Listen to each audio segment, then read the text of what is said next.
أعوذ بالله من الشيطان الرجيم بسم الله الرحمن الرحيم. kí ló lọ́n sọ fún aná al-Qur'an. شهر رمضان الذي أنزل فيه القرآن هدى للناس وبينات من الهدى والفرقان فمن شهد منكم شهر فليصمه وما كان مريضا أو على سفر فعدة من أيام أخرى يريد الله بكم اليسر ولا يريد بكم العسر ولتكملوا العدة ولتكبروا الله على ما هداكم ولعلكم تشكرون. lẹ́yìn ìgbà tá a wá sọ̀rọ̀ sọ́dọ̀ ọlọ́run níbi lábúrò ẹni ẹ̀kọ́ ẹni òfò ẹni kàlákà a máa bẹ̀rẹ̀ pẹ̀lú orúkọ ọlọ́run ọba àjọkẹ́ ayé ọba àsàkẹ́ ọ̀run. ọlọ́run ní ìrẹ̀ ànábì sọ fún inú شهر رمضان الذي أنزل فيه القرآن. ọlọ́run tẹ́ ẹ̀ bá mọ̀ jẹ́ kó yé wọn inú Ramadan la sọ alukuran kalẹ̀. فيه القرآن. mọ tí wọ́n pè lálùkùrán nífa alukuran náà ní tún gbèsè ayé ọmọ ànábì Ádámà sí. wọ́n jẹ́ pé lálùkùrán ní iná ní mú àgbéga ní tífíntífí ń débọ́ ọmọ ànábì Ádámà inú Ramadan la sọ kalẹ̀ o lẹ́yìn yẹn tó ń kọ́ o. هدى للناس وبينات من الهدى والفرقان. ọlọ́ni hudan linas. هدى للناس. yóò máa jẹ́ ìmọ̀nà ni yóò jẹ́ fún kó wá pé alhamdulilayi هدى للناس. alukuran jẹ́ sàmọ̀nà fún mi bá o fẹ́ lọ́kọ̀ wọnú alukuran lọ bẹ́ẹ̀ bẹ́ẹ̀ pín ogún inú alukuran náà ni bẹ́ẹ̀ bẹ́ẹ̀ tọ́jú opó inú alukuran náà ni bẹ́ẹ̀ bẹ́ẹ̀ tọ́jú ọmọ òrukàn inú alukuran náà ni. وبينات من الهدى والفرقان. alukuran dáhà sọ iná yóò máa ṣe ìpínyà láàrin irọ́ àtòdodo jama irọ́ ń bẹ òdodo náà ń bẹ.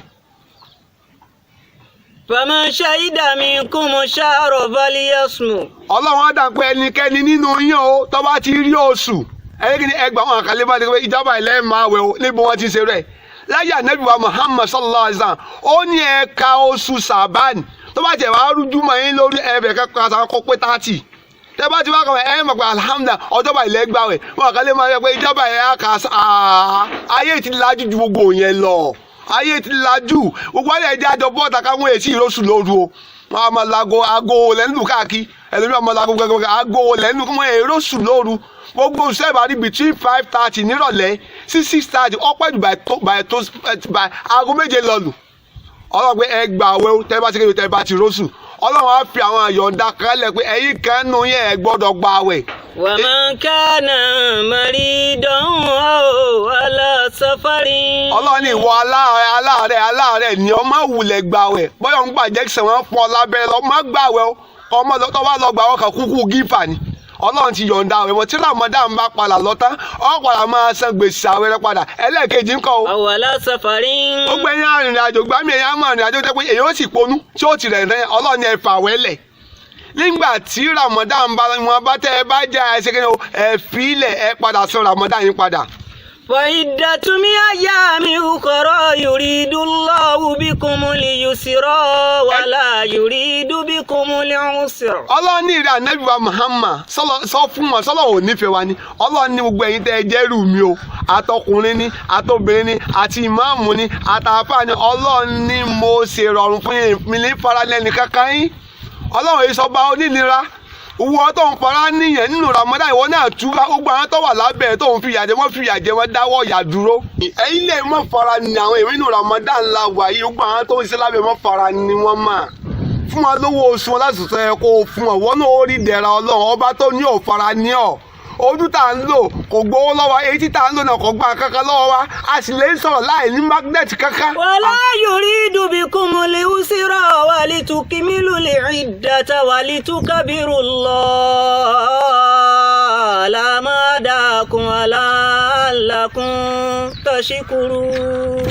Ọlọ́run ní máa sọ fún Ànábì wa Muhammad sallallahu alayhi wa sallam tẹ́ bá ti ka oṣù Ramadan yìí tó bá ti pé 20 ẹ máa wo oṣù lálẹ́ o ó lè kẹ́ ẹ̀ túnú jọjọ́ bá ti wá lè lóṣù jọ ẹ kàwé yín kó pé 30 tó bá ti wá pé 30 ẹ máa gbọ́dọ̀ nítorí pé subhanallah walhamdu gbogbo ẹ máa ṣe lọ sí ìdí ẹ máa ṣe wà láti kí ló lálẹ́ máa dúpọ́ lọ́dọ́pọ̀ Ọlọ́run ọmọ ṣe tí ẹ̀ ń bá dé ìdí èèyàn máa náwó ìdí ọdún ni wọ́n yàn pé aláàjì wa kíní aláàjì wa kí aláàjì kí wéwó sọ́lá ò sóde fún ọ ní mọ́jẹ̀ wọn ó pè ọkú ọlọ́run tó máa dúpọ́ lọ́dọ̀ lọ láyé ànábì wa Muhammad sallallahu alayhi wa sallam gbogbo àwọn tó bá lọ sí ìdí ọdún àwọn náà ní góòdù wọn ní sílífà àwọn lówó tí wọ́n máa fi ilẹ̀ eléyìí ṣe bára lẹ́yìn eléyìí àdúrà tá a máa ṣe tá a bá bẹ́ sínú lálẹ́ ọ̀pọ̀lọpọ̀ wa ó yẹ ká mọ àdúrà yìí kí ládùúrà rẹ pé kí ẹ sọ pé Allahumma laka sumtu wa ala rizkika aftartu fataqabbala